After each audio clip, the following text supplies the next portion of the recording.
ate eza Mukama ani azikwata amanyi okweteeka mu kifo kya Mukama waliwo eyajja bamurepinga ekiro kati yali anoonya Mukama ng'ayagala mubuuza Mukama wabaddewa kati nansanga nga ntudde mu ofiisi nti nkiikirira Mukama nangwa mu bulago naga mumbuulize yabaddewa Mukama kale si kirungi kwe kale Katonda tumwebaza olw'obujulizi mwenna abali mu nsi tusuubira mu maaso awo maybe Sheila Kashumba ne God's plan they might come naye bwe baba tebaze bayinza okulemwa chances abayinza olemwa then bwe bana balemeddwa tujja bafuna olulala ani gwe baali bayiseeko wantu n'olemererwa Who's ever been invited somewhere and you fail to go?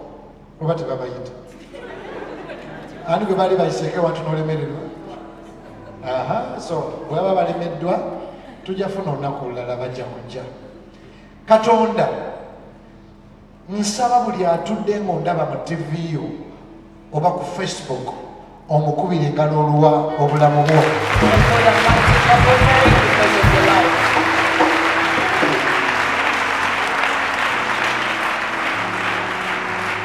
Okay, kasooke mpiseewo bino mu dakiika 3. Let me first mention this within 3 minutes. Kyensinga okwagala kyoliseeyo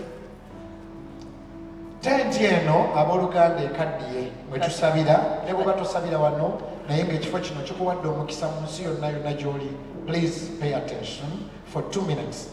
The tent in which we fellowship from has really grown out.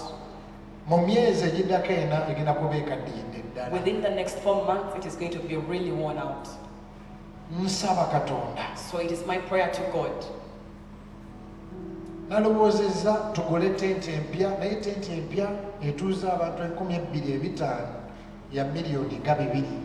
I thought about buying a new tent, but it is 200 million shillings that we can all fit in. Enkadde miliyoni nga 7. The old one would go for around 70 million Ugandan shillings. Enkuba bw'etonnya When it rains, amazzi gayitamu. the waters go through. Lumu nali ntudde wano One time while seated here, nga tetunnasiba pavers. before we paved this place, Tenti eno yali enkubye n'abaana bano. this tent almost fell onto us. Kwe kusiba paver That is why we paved the place, esobole onnywera. so that it could be well established and strengthened. Mwenna abampeereza ssente za paver To those of Mukama you who abampeera sent me omukisa. finances to pave this church, may the Lord bless you. Kati nalowoozezza So I thought empya egenda kukaddiwa mu bbanga ttono. of buying a new one, but it will grow old quickly in a short time. Ne ŋŋamba tuzimbeyo ekirala ekigumu ekiri temporary naye bagenza okibala kigwera mu bukadde kumpi 10 I thought of a temporary structure which will cost us 100 million shillings, ate nga kiri temporary. which is temporary. Ne mbuuza aba photogenics okupangisa I asked and inquired from the people of photogenics how it would cost us to hire miliyoni 10 tente yenkana bweti buli wejja wano 10 million shillings every time we have it in this place. ennene The big one. bwe bakusalirako 8. Or at least it would go for 8 million Ugandan shillings. jjukira tusasula NBS ne TV endala ne internet so tuyinza obutasobola kupangisa buli Sunday. Remember, we stay on air and we pay, so we might not be able to hire it out every Sunday. mumpulirize bulungi zino eddakiika naziwaddeyo nnyonnyole ekintu kino. These are minutes that I dedicated to explain this idea. So neŋŋamba So I said, baŋŋambye mu myezi 4 tente ejja kuba tekyasobola. I've been told that within the next 4 months it will not be able to accommodate all of us well. okupangisa nedda. And I cannot keep hiring the tent. Mwenna musula mu mayumba amalungi. All of you almost sleep in good houses. Kale tosula ku kkubo. Or at least you don't sleep by the streets. Kati ye Osea Now Hosea, Haggai emunnya Haggai 1:4 agamba lwaki musula mu mayumba amalungi ng'ennyumba ya Mukama teri bulungi. poses a question to us: why do you sleep in beautiful houses if the Lord's house is not in good condition? Kati nenfuna okukkiriza So I increased my faith. mu kifo ky'okupangisa okuzimba temporary lwaki tetuddamu ne tusonda ssente mu myezi 4 ne tuzimba church eyo ne tugisereka. Rather than a temporary idea, why don't you raise the wall and roof it so that we can actually be there? Omeka abagamba tukisobola How pastor. many of you say that we can do this? Ne mbuuza engineer okutuuka okusereka ssente mmeka. I asked the engineer how much it would cost us. n'agamba miliyoni 6. And he said 60 million shillings. Awo tulyoke tumanye ez'akasolya. Then we will get to know later the cost of the roofing. Nkowoola abatya Katonda mwenna oba oli mulokole oba toli mulokole. To all people who fear the Lord, regardless of whether you're born again or not, ngenda kuba nsonda emiliyoni 6 mu nnaku 6. I'm going to be collecting 60 million shillings within 60 days. Yetopien. That is the Cape. Aliwo abadde ayimba bukwaya? Ivan?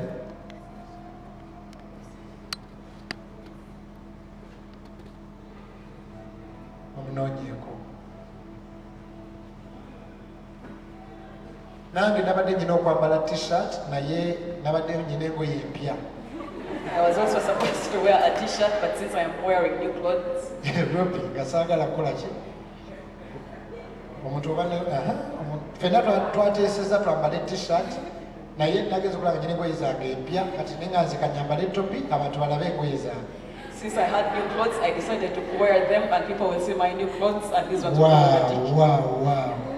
So, bamekanga nsaba Katonda mu nnaku 6 I pray to God that within 60 days, tusonde miliyoni 6. we are able to raise 60 million shillings. Katika nsabira abantu koga pastor. Actually, ndabaze abantu 2 n'emitwalo 5 bwe mutuweereza 5 simanyi oba nambo zitaddeko Raymond okwo kyemmanyi nyina gye nyina mutwe 776122122 nyina accounts biki ebyo mu nnaku 6 Within 60 days, tufune miliyoni 6 so that we are able to raise 60 million shillings. tugizimbe kati awo nzije mbabulira akasolya kammeka. We raise the other wall, then I will come back and tell you about the roofing cost. Abantu 120 nga mutwadde emitwalo 5 ziba ziweddeyo. Abantu 6 nga mutwadde emitwalo 3 abantu 6 mutwadde miliyoni 1 nze math yannema kuva mu ssomero kyemmanyi miliyoni 6. So nsaba mu nsi yonna All over the world, it is my request. gwe mutwalo nga gumu ne muka 6 ogwa dola $16,000. oba dola nga 2.7 emiliyoni oba 105. So ngenda kusaba essaala nammwe abali wano mu nnaku 6 oleeteyo ekintu ekyokuzimba kyaki. I'm going to make a prayer that all of us will be able to get something to give towards the building of the church. Kale bw'obona tuweerezaayo in 60 days wanika omukono gwo mu nnyumba yo Katonda agenda kuwa omukisa. Ayi Mukama, Lord Jesus, buli awanisa omukono so whichever hand is raised up, ayagala okuwa ssente okuzimbira ekkanisa yo. they want to give some money to build for you your house. Yogera n'abantu mu nsi yonna Speak to the people all over the world batuweereze 60 million that they will send us the 60 million in shillings. 60 days. Mu nnaku 6. In Jesus' name we pray. Mu linnya lya Yesu tusabye. And God's people say it. Amen. Ameka abagamba kisoboka. If you say it is possible, should have. Emyezi 4 gigenda okuggwako nga tetuli mu tenti nga tuli mu church. By the end of 4 months, we no longer be in a tent, we shall be in church. Mwekubireko mu ngalo Mukama bawa omukisa. May the Lord richly bless you. Akasolya ko bali mu kabala mitwalo nga 12. Around $12,000, Naye million. tujja katuukako nga tutuuseeyo. But we shall get there after crossing the Kale buli muntu ng'oli mulamu kubira Katonda engalo omulundi ogwokusaba. alive with the Lord Almighty applause. The worship house will open Ejja on kuggula 1st May. nga lumu May. 1st November. Nga lumu November. We are going to have 5 services Tugenda kubeera ne service 5 plus 1. nga tugasseeko emu. Nga lumu November On 1st November, tugenda kuggulawo okuva buli service ya ssaawa 2 etandika emu tutandika ssaawa 2 ez'okumakya paka ssaawa 4. Tuve ku 4 paka 6. Ezo za luzungu lukka. Then tutandike 6 paka 8 paka 10 paka 12. Esatu ezisembayo zo zaako. Can you finish your business from out please? Neyanziza nnyo ebirabo byange mukwano naye tuli mu service. Mumutwale bweru abibanyonyole byonna bikola bitya. Ngenda bikozesa nga nvudde wano weewunye n'okwewuunya. Kaakati nga first November tugenda kuggulawo that is when we're going to open church eno mu butongole. our church officially. So mwetegeka okudda ku church. So please be ready to come back to church. Tubadde twetegeka. We have been preparing ourselves. So first November buli mutugamba first November. November. Kati bano abali wano be bazze mu kino ekigamba nti obwakabaka bwa Katonda bwakuwaguza n'ababutwala b'amaanyi. Kye munoonyeza Katonda mukifune mu linnya. Whatever you're seeking, you receive it in the mighty name of Jesus. First November. November.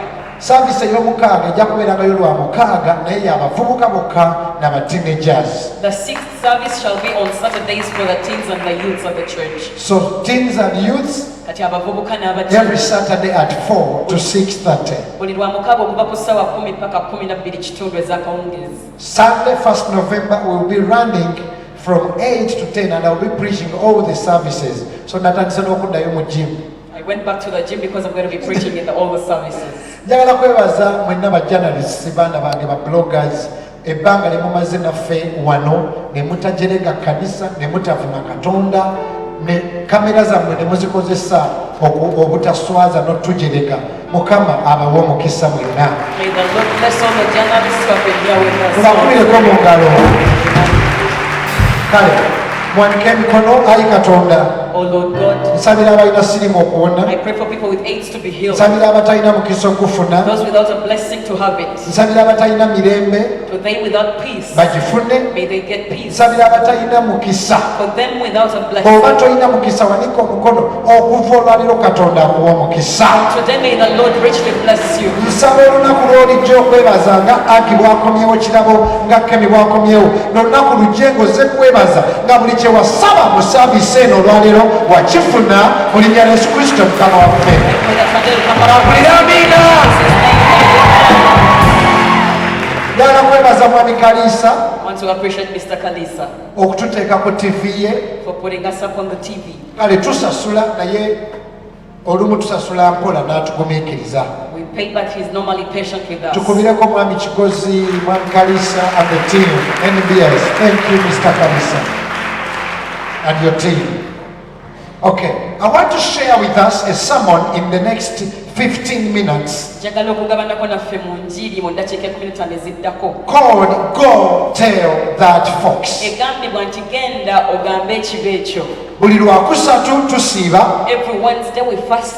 Era n'olwokusatu luno buli anaasiiba kwata ku lubuto lwo wandika omukono gumu mu bbanga. If you're going to fast with us, okusiiba maanyi. raise up your hand because fasting is Buli agenda okusiiba kwata ku lubuto. touch your belly. Nsaba Katonda I pray to God. buli ky'osiibira okifune. Whatever you are fasting for, may you be able to receive it. Ngambye buli ky'ogenda osiibira okifune. Whatever you're going to fast for, shall you receive it. Gamba nti amiina. Amen. Amiina. Kaakati Yesu Jesus. atukuba engalo gamba enjiri etandise kati. Engalo zaali ezo bana. Yesu. Jesus. Bwenna batatya nga totya kw'olyogera linnya eryo gamba Yesu. Jesus. Yogera emizimu gy'abo bagidduke gamba Yesu. Yesu baamutumira ababaka. They sent messengers to Jesus ne bamugamba who told him, dduka weekweke. run fast and hide, Herode agenda kutta. because Herod is looking for you to kill you. Kati buli muntu tuula ng'awulira enjiri kati. Sister tuula ng'awulira enjiri kati. Tuula ng'awulira enjiri ng'ennyonyi egenda okubuuka. Baagamba Yesu. They told Jesus, bw'otadduke if you don't run, Herode agenda kutta. Herod is going to kill you. Dduka weekweke. Run and hide. Herode ono yali kabaka omutemu. Herod was a king who was a murderer. Kati abafalisaayo ne bajja eri Yesu mu Luka 13:31. In Luke chapter 13 verses 31, the Pharisees came to Bayibuli Jesus. egamba, The Bible says, on that very day, ku lunaku olwo lwennyini, some Pharisees came to him abafalisaayo abamu ne bajja gy'ali saying to Jesus, nga bamugamba nti, get out of here and run, va wano dduka, for Herod wants to kill you. kubanga Herod ayagala kutta. Herode yali mutemu. Herod was a murderer. Actually, Herode Herod indeed yatta Yokaana omubatiza. had killed John the Baptist. Yamusiba mu kkomera. He imprisoned him. Give me the time. Bwe yamusiba After putting him in jail, kubanga Yokaana Omubatiza yamunenya. Because John the Baptist rebuked him. Yamugamba kabaka. He told him, "O king, Tosobola kuwasa mukyala wa muganda wo. you cannot marry your brother's wife." Yali pasita akyayogera amazima. He was a pastor who was still sticking on the truth. Sabayo bapasita abakyayogera ku mazima nga si babbiwumbi na bafere. I pray for more pastors who will stick to the truth. Muwandike emikono ga Mukama tuweeyo ku bapasita aboogera ku mazima. Lord, we ask for more pastors who still keep to the truth. Atuweeyo ku bannabbi abatali balimba. Prophets who are not false. Uganda erina bannabbi abayaayi. Uganda is full of false. Wandika emikono gi Mukama tuweeyo ku bannabbi abatali bayaaye. May you give us good prophets who are not crooks. So omuntu bw'agamba nti ame prophet nsooka kwesikamu. When somebody tells me they are prophet, I first of all like, naye waliyo abatuufu. but there are those who are true. Kati Yokaana bwe yanenya Kerode Now when John the Baptist rebuked Herod, n'amugamba wasizza mukyala wa muganda wo, and he told him that you have married your brother's wife, Kerode n'amusiba Herod imprisoned him, n'amutemako omutwe beheaded him, n'amugabira muwala we ku sowaani. and gave it to the daughter on the platter. Taata we Now the father yali mutemu. was also a murderer. Bwe baazaala Yesu, When they get back to Jesus, taata we naye ye Kerode his dad was also called Herod. n'atemula obwana obuto bwonna, He slaughtered almost all the young babies. n'ayiwa omusaayi. He shed a lot of blood. Actually, oyo bamuyita Herode the Great, yayitanga the Great. He used to call himself Herod the Great. Ate ono Herode bamuyita Antipas. This one is Herod Antipas. N'azaala omwana n'amutuuma Herode Agrippa. Then he gave birth to another Herod called Agrippa. Naye yali kabaka. He was also a king. Oyo ye yatemula abayigirizwa bonna. That is the one who killed almost Famire everyone. yali ntemu. The entire family was full of murderers. Kaakati ne bagamba Yesu, Now they told Jesus, twategeddeko we got to know nga naawe bagenda kutta. that he's also looking for you to kill you. Because Jesus had become more popular than him. Kubanga Yesu yali amanyikiddwa nnyo okusinga ku ye. So Jesus Kati Yesu is expected to run bamusuubira kudduka and hide for his life. yeekweke ku lw'obulamu bwe. Instead, Jesus said Mu kifo ky'okudduka yagamba to a king, ng'ayogera ne kabaka, go tell that fox. mugende mugambe ekibe ekyo.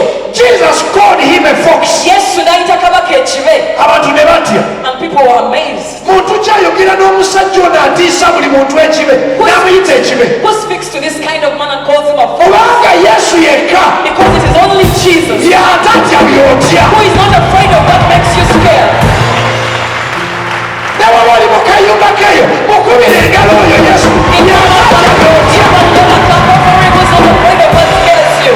Yayita kabaka ekibe. He called the king the fox, Ne bagamba yeeyita ki? and they asked what he was calling himself. Oli gwavuma alina amagye. The one that he was abusing owns an army. Oli gwavuma atta buli The gw'ayagala. one that he's abusing kills every person the way he wants. Herode ky'atamanya What Herod did not know ky'ono Yesu is that Jesus si kavubuka buvubuka. is not just a normal youth boy. Kandi bakalina emyaka nga 33 awo. Could be around 33 years of age. Naye kye yali agamba, But what he was trying to say yali agamba Yesu nti dduka. was that Jesus, you should run. Erinnya lya Yesu eddala That other name of Jesus is empologoma ya Yuda. the Lion of Judah. Wadde olina emmundu, Even if you have a gun, empologoma tetya wa the mmundu. lion is not afraid of somebody who has a gun. So Jesus Kati Yesu tells people to tell the king n'agamba abantu bagambe kabaka he will not run. tagenda kudduka.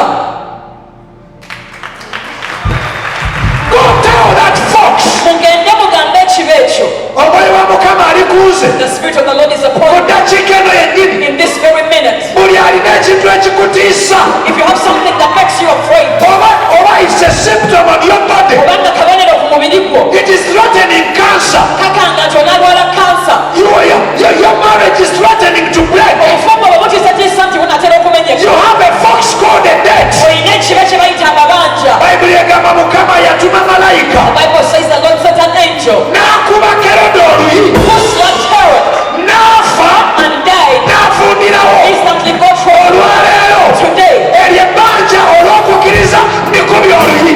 My faith that net is slapped. Nambye wanika emikono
Jesus said, Yesu yagamba I will continue ngenda kweyongera to heal people. kuwonya bantu. Go tell that fox, Mugende mugambe ekiba ekyo I will continue ngenda kweyongera to chase demons. kugoba mizimu.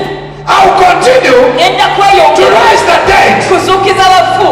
Okuva olwaleero From today, buli ekibadde kyagala okutta, whatever has been wanting to kill you, ekyagala okutta bizinesi ye, whatever wants to kill your a business, 1, a 2, a 3, we slap. Herod had a palace. Herode yalina olubiri. Jesus doesn't care Yesu tafaayo whether your problem has a palace. oba ekizibu kyo kirina olubiri.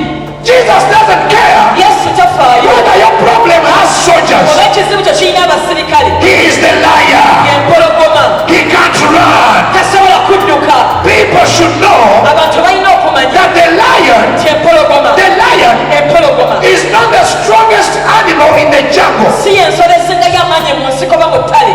The lion Empologoma is the bravest. yesinga y'obuvumu.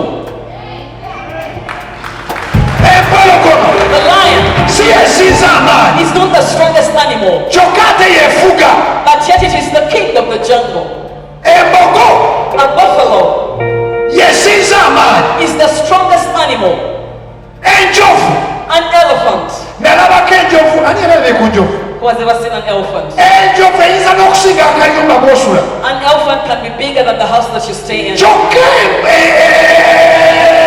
empologoma Yet the lion, bw'eraba enjovu when it looks at an elephant, tetya size. it is not afraid of its size.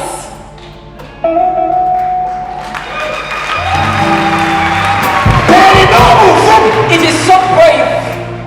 Kati ono Kerode agamba Yesu dduka ali ku mpologoma kyobalaba Yesu teyafanawo yagamba gw'olina amagye olina lubiri siritidde ebyo byonna kubanga nze eggulu lye liri emabega wange. When heaven is on your side, you become a winner like Agnes. When heaven is on your side, you walk on water. When you get to call musajja gwe Raise up your hands. nangirira I declare from today okuva n'olwaleero, kino ogenda kukubira engalo okuva olwaleero from today, heaven is on your side. eggulu liri ku ludda lwo. Atakyagala akireke akyagala agambe I receive heaven on my side. Eggulu nditwala okudda ku ludda lwange. Empologoma A lion, ekiraba kyerina the other character that it has attitude is its attitude. bw'eraba enjovu When it looks at an elephant, eraba langi. it sees its lunch. Empologoma tetya musajja akutte emmundu. A lion is not afraid of a man holding a gun. Wano waliwo abantu We olwaleero have people here today. nga mu myaka esatu Within the next 3 years, gy'osula bajja kuba walala nnyo. you're going to be sleeping in a probably different place. Gy'osomera walala ebyatala birala ennyonyi zirinya omukisa ogulina 1 2 3 may the Lord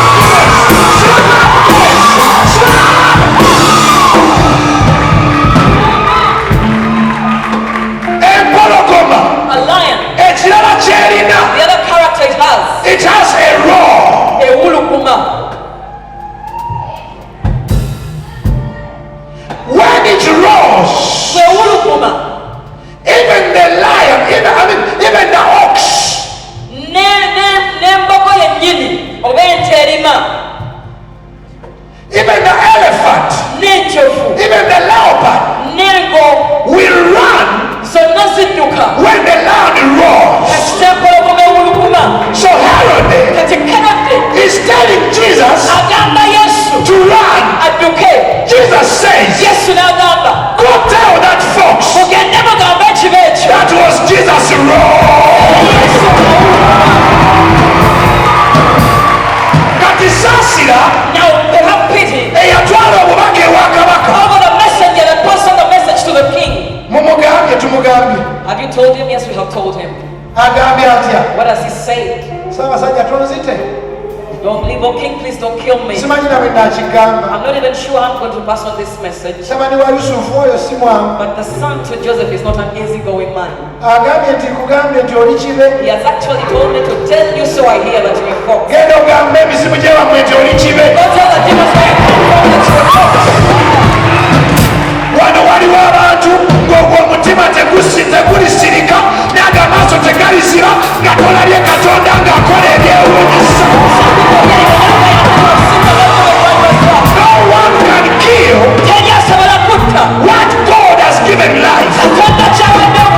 No one can curse what God has blessed. Wanike yeggulu nangirira I declare okuva olwaleero from today, tokyali ku lulwo. you are no longer by yourself. Bw'ova ku TV, bw'ova wano ku church, bw'ojja ku Facebook, let the heaven join your struggle.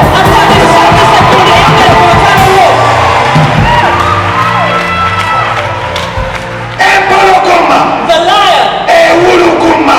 roars. Ky'oba olaba ne Ssaabasajja Kabaka wa Buganda naye bamuyita mpologoma. Nanti bwewuluguma ng'Abaganda tuwera, bwewuluguma ng'Abaganda tuwera. Ne Ssaabasajja Kabaka wa Buganda naye bamuyita mpologoma. Nanti bwewuluguma mumukyamuka nnyo, gambye bwewuluguma ng'Abaganda. Ne musajja Muganda era ajagala Buganda ye n'ennyindo gy'olaba seru. Ne muzzukulu wa Kayiira n'eddira mbogoze na bintu byaliireyo. Ssaabasajja Kabaka ye mpologoma wange n'ewuluguma Buganda n'ekola. Ssaabasajja Kabaka ye mpologoma yaku n'ewuluguma Buganda n'ekola. Olaba Ssaabasajja Kabaka ye mpologoma yaku n'ekola. Olwo ate Ssaabasajja waba Ssaabasajja Kabaka waba Kabaka oyo siriimu kiro eyemenje eyemayanifu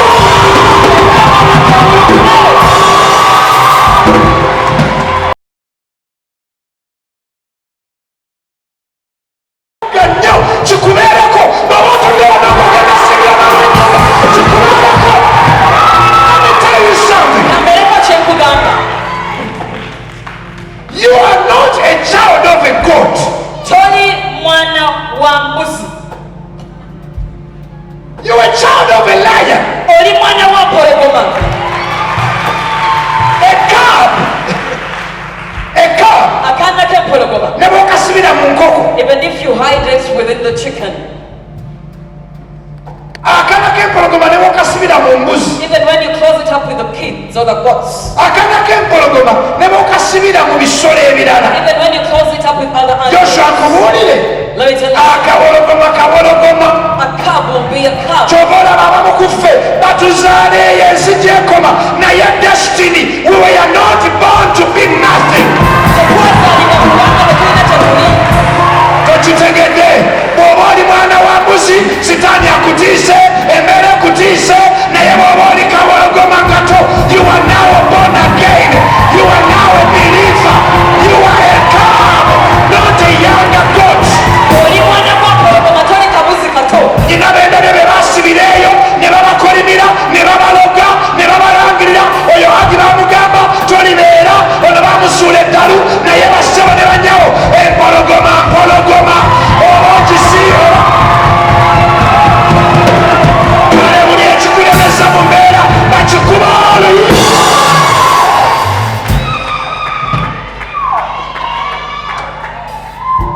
A calf is a calf. Akaana k'empologoma kakusigala kaana ka mpologoma. When you became born again, Bwe walokoka, you were born by a lion. wazaalibwa mu mpologoma. You are a calf. Kitegeeza oli kaana ka You mpologoma. roar. Owuluguma. The big lion Empologoma enkulu can roar. esobola okuweereza omusinde Even the calves n'akaana can k'empologoma roar. niko kasobola Like okuwuluguma father, nga taata bw'akikola like son. n'omwana bw'akikola. Empologoma. A lion, When tusooke tuti embuzi a kid or a goat, ne bwekaaba even when it makes his sound, teri ava mu kifo. nobody will move from her place or his place. Even when they come together and make their sound, we shall keep it the same place. But as you're seated comfortably where you are, let a lion make a sound. Within 2 minutes, you might be in Kampala.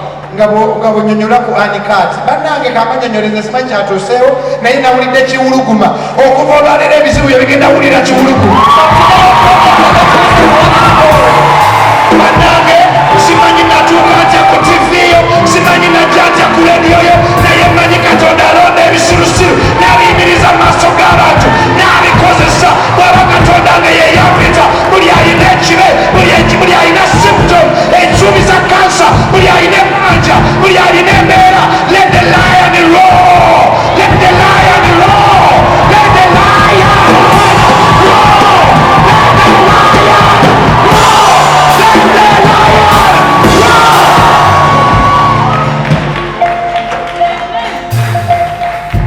So when he said to the Pharisees, go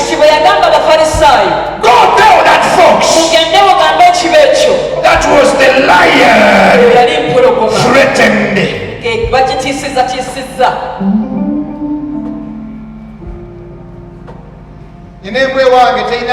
But don't threaten it. I have a dog at home that is peaceful as long as it is not threatened. Am I preaching to somebody? Do you get what I mean? Feel like English right now. Do you understand? That's why when somebody says you die young, when you curse me, I feel like a lion is coming to say no weapon fashioned against me shall prosper. Okuva leo tuli mwana kwa mbuzi, oli mwana kwa mpologoma.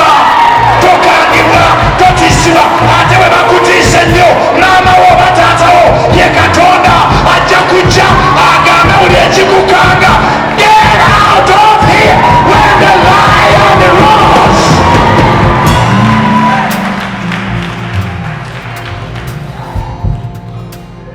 Mu Nigeria edda nalabanga ebi Nigeria nabivaako kubanga waliwo omulokole omu yasaba nnyo mu Nigeria n'afa, yasaba n'asiiba nga bamuloze era n'afa.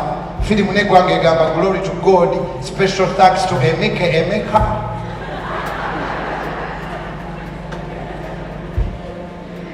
Yasiiba n'asaba era n'afa. Kuzi yusiye Katonda wange gwe nakyayira ebinaayi, twagera ku binaayi naye mu kinaayi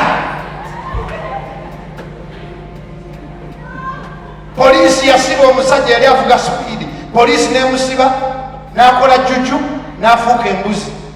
A man was arrested by the police in the Nigerian movie and turned into a goat. Poliisi n'esiba embuzi. And the police arrested the goat instead. N'engamba n'omusajja musiru. They say this is a foolish man. Lwaki ofuuka mbuzi? Why do you turn into a goat? Nyiga omuntu bw'ofuuka empologoma. Make all your tricks and turn into a lion. Abategedde bategedde. Kano kewalokoka. Now that you're saved. Kati you are now born again. Walokoka oli mulokole. Oli mwana wa Katonda. You're a child of God. Oba waakufuuka. If you are to turn into something, tofuuka bubuzi bumyu. don't just become kids of Fuuka biliyoni, fuuka kacheza na kuya husband. become something great. Kalenze bwe nasalawo sigenda kukola mu kkubo. I am going on the way to change the world. I am called by God. You are not. Somebody say I roar. Landlord wagamba tolina ky'oliba, yogera mu mutima gwo ng'empologoma, ogamba emyaka 3 niba n'ennyumba eyange n'ezaala pangisa. I will be a better landlord. I am not a son of a goat. I'm a son of a lion. I roar. I roar. I roar. And my father let me the son. Did I just say we can raise 60 million in 60 days? That is roaring. Did I just say in 5 months the church will be roofed? That is roaring. That's a threat. Kale buli ali mu service empologoma ewulugume n'egyo emisota. Omanyi emisota waliwo ebintu ebiraga nti sitaani yabalumba. There are certain things that prove that the devil attacked you. Waliwo ebiku ebiri nomo naye waliwo ebiku nga tebiri nomo ng'olaba olaba emisota olaba ebintuntu buli muntu ali ku tivi ng'olaba ebintuntu owulira amaloboozi agakugamba ogenda kufa kakati empologomamu gweyiga okwogera ogambe egyo emizimu egikwebakako genda baako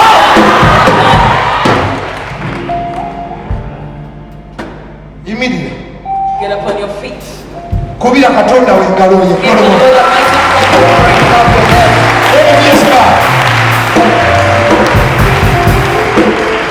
someone say the lion roars. The lion roars. Somebody say the lion roars. When you threaten it, it will roar. So people thought Jesus was alone because he didn't have soldiers with guns. But the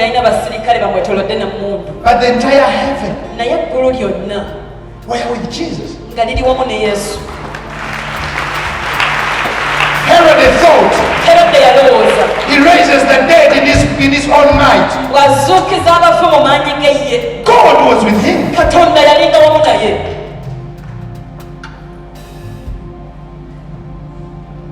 So simanyi buyinza gye mbujje. I don't know where I'm getting the authority from. Naye okuva nze kirangiridde tunanyumya ne Mukama. Buli abadde mu service eno, buli ali ku YouTube, buli ali ku Facebook, eggulu likuwerekere buli wonna. May the heavens go with you to every place you go to from today. Ezengalo zigamba ggulu tuwebale.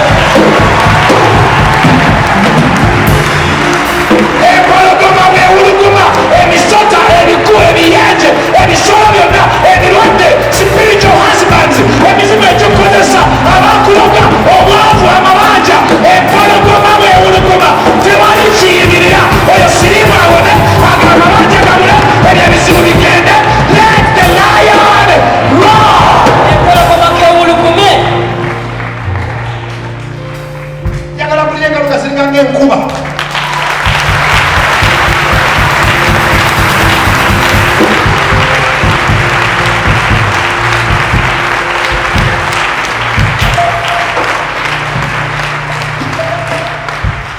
Yambala masiki yo oleme kusiga muno corona.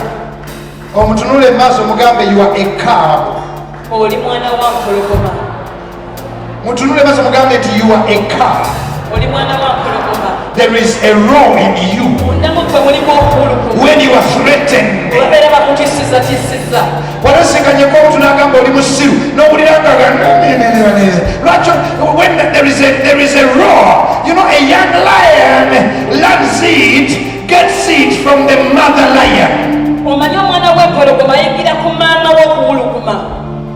Nyambi wali oli omwana wa mwamisozi bambi nkwagala nnyo naswala nnyo newola sente zikyandimi okuzza naye jazizi olwekulaniŋŋana emisajja aligambo neyekyanganga mubangi ali naye sizizemu jazifuna sitaani mubi kale buli gwe babanja wanika emikono ayi katonda ulu abatonda babangi bwekibanga ddala katonda yakuzukusizza nga yakuwa mukagosa eryebbanja bali wulukumira olwale. Someone say roar. When I touch color in number 1, 2, 3, say let the lion roar. Banayeze napangisa njukunju naye empologoma yawuluguma ekyokupangisa kyavaawo nze gwalaba nalisinga watuufu w'embeera naye empologoma bwewuluguma ebyo ebisiraani byewaffe baali kutula baali kuba oluyi. Let the lion roar. So I was saying as I close, I was telling the daughter to Mr. Sozi, I was telling them tugenda zimba ebizimbe. She goes like, so mugenda kuzimba kiriwa sikitegeera nenga ono naye mugezi nga taata we. This one must be bright like the father is. Omanyi taata wo bw'aba mutamiivu omwenge tojja kuwona. Now if your father is a drunkard, you might narrowly escape the drunkardness. Katonda yakutaasa. It is the Lord who escapes you. Taata wo bw'aba yakubanga omukazi Your Katonda father is baza not kutaasa. mother. If the Lord doesn't help you, Ina mukwano gwange yagamba omusumba okulokoka kunkoze bubi konza atakutya oluyi lukomye wano mbadde nkuba mukyala nenzijukira okulokoka naye bw'aba taata wo yali mugezi If your father was sharp, you might also be like him. bwekimanyi bw'obeera gye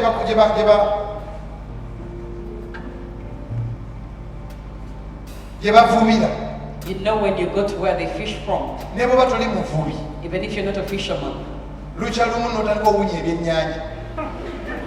one day you start smelling like fish.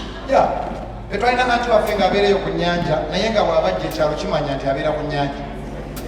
Okuva ku sitenseni aba awunya engege, empuuta, ate ne bwoyoza tebitukula, tekibeerako ku nnyanja. Tebitukula. Ye lwaki ngende wala temulyangako mpuuta. Bw'oli empuuta olina engeri gy'olina onnaaba si ya bulijjo.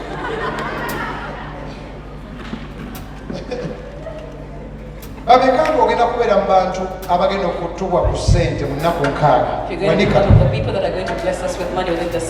Mukama abagabirire mu ngeri ya kyewuunyo.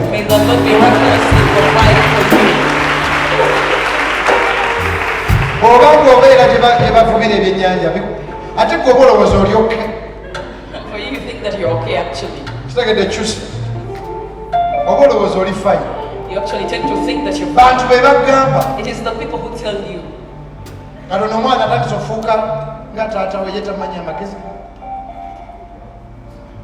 Okimanyi bw'obeera gye bakubira ennyo obuwunga ne bw'olongoosa enviiri oddamu era obeera ku mukolo muno naakugyamu akawunga. When you stand near a flour mill, you will also have flour in your head or hair. Okimanyi nti bw'obeera Yesu waali. But when you stay close by where Jesus stays, bayinza okubikira n'otatya nnyo. They might tell you the loss of a beloved and you're not afraid. Bayinza okugamba gundi mulwadde nnyo n'osigala ng'olya kubanga otandise ofunamu oluwologoma to. Omuliraane nnyo. Okimanyi bayinza okukutwala ne bagamba ennyumba ekkololo ya biliyoni ng'emu n'oteesika. They will tell you about a house that costs 1 million shillings and you're not afraid. Nga you are no longer threatened by price. Tokyakangibwakangibwa miwendo. Because you've been so around the lion. Ate bano abantu abamu batulinamu okukkiriza. Stuart nkwebaza bina byotukoledde. Big eye, thank you. Nze omusajja teyandeetera omufu. There is somebody who brought me a dead body. Wallahi yamungu okulia embizi mu muzikiti. Yaleeta omuntu nagamba musombayo. Sister wange yakafa. Kati mutwala muzika naye muyisizzaako wano. Kati mbadde gyawala omusabireko. Konze nsabire ki? Afudde. The person is already dead. We have the dead body with us in the car here. Can you imagine Joshua? Somebody comes with a dead body. Sebbaga ate gwokyali mwana wa mbuzi ngamba empologoma agambye mumusabire atuuke mirembe yamuleeta muzuukiza. He brought that dead body so he could be resurrected.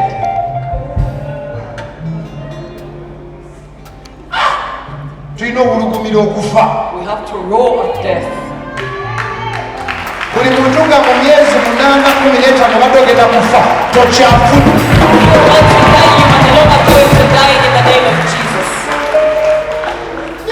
Omusajja nagamba musumba ali mu motoka wano. Say the dead body is with us here in the car. Mwagamba basasabe temukaaba pasita agenda muzuukiza bano bapasita bamaanyi. Kanze njulo bagamba mwandikaani.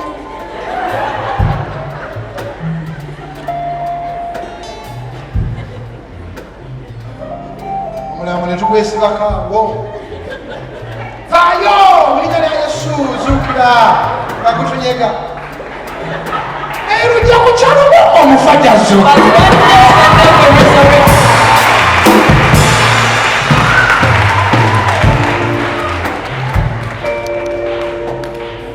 Ajazuukira. And then we resurrect one day. Ojja kukyalo oyingire mu nnyumba nga yiyo nga tewali landiroodi nga tewali. They will come and enter your own personal house without a landlord. Nalabye keyizi oyo ne kabaka nenga ne Katonda gy'oli. I saw case with the king Katonda and I bw'atandika said, ku God, you muntu. exist. When the Lord starts on someone, Katonda bw'atandika when ku the Lord muntu. starts on someone, Ate katonda bw'afiira omuntu And when the Lord leaves ne someone, bw'akola ki regardless of what they do, naye katonda bw'ayamba but omuntu when the Lord helps somebody, oba atuukiridde oba tatuukiridde katonda beegende ngenda kuya akuyamba paka lw'oswala okwonoona helps you until sinning makes you shameful. kale mulibadde n'ebbanja olwalera empologoma ya yuda ebulugume Let the lion roar. Let the lion roar. Lion of Judah, we worship you. Everybody stand up. Holy, worship the lion.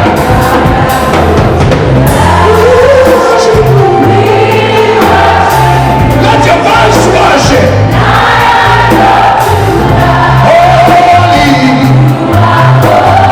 Lion of Judah, we worship you. Hey! When you are in Smart TV, Lion of Judah, let it roar at your problems. We worship you. When you are in UBC TV, let the Lion of Judah roar. Don't be scared, don't be intimidated. We worship you. When you are in Family Radio, TPA in Africa, let the Lion roar. Lion of Judah, we worship you. Just worship him now.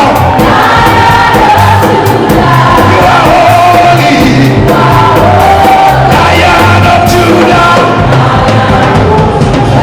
We worship you. Oh, holy, Ologomaya Yuda,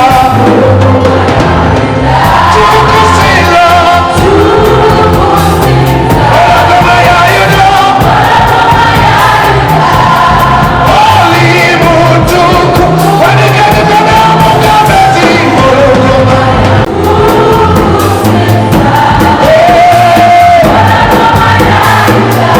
Holy Lion of Judah, we worship you. We worship you. We worship you. Lion of Judah, we worship you. We worship you. We worship you. Ologomaya Yuda, the Caesar, just lift him higher.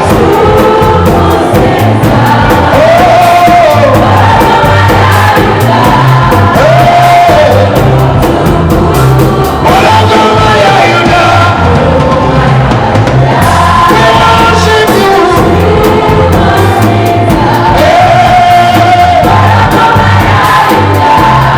Holy Mutu.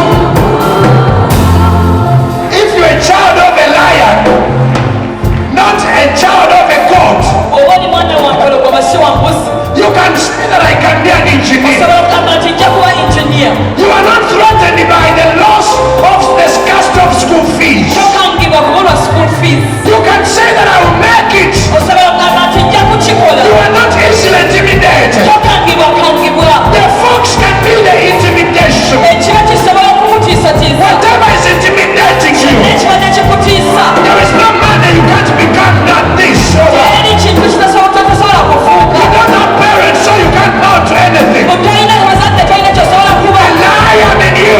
Empologoma mundamu. The lion in you. Empologoma mundamu. The lion in you. Empologoma mundamu. His name is Jesus. Erinnya lye ye Yesu. He's your father. Ye taatawo. He died for you. Yakufiirira. He will set you free. Agenda kusumulula. Break the chains. Amenye enjegere. I hear the chains falling. I hear the chains falling.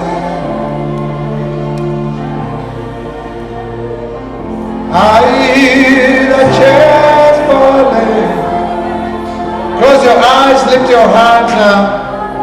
I hear the chains falling. I hear the chains falling. I hear the chains falling. I hear the chains falling. Oh,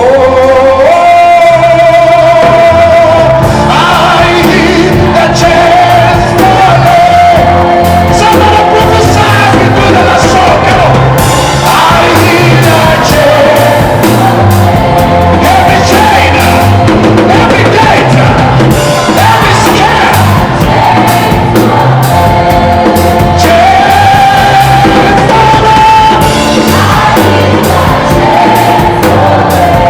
Chains of evil dreams, chains of tears, chains of losses.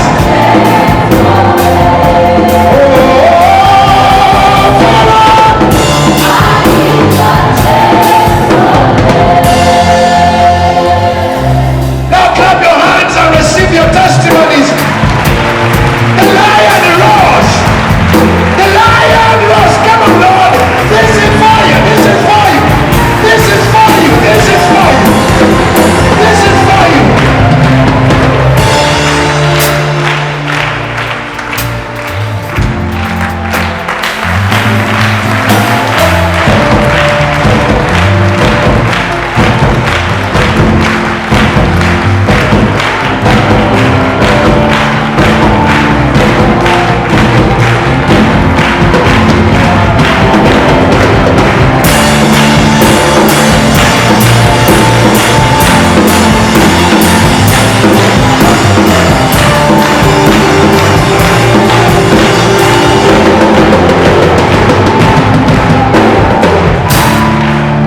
God bless you. I want to hear you say amen. God bless you. May you be among the 60 people that are going to support raise 60 millions. I pray that the Lord will abamotugende waka ng'ebintu bitandise okukyuka buli wewebaka n'osumuka that things are changing for your good. Amen. Amen. Amen. Now, emisa ewedde omukisa gubeere naawe todda mabega okuva olwaleero. Engalo zange ezo bannange. Lindako.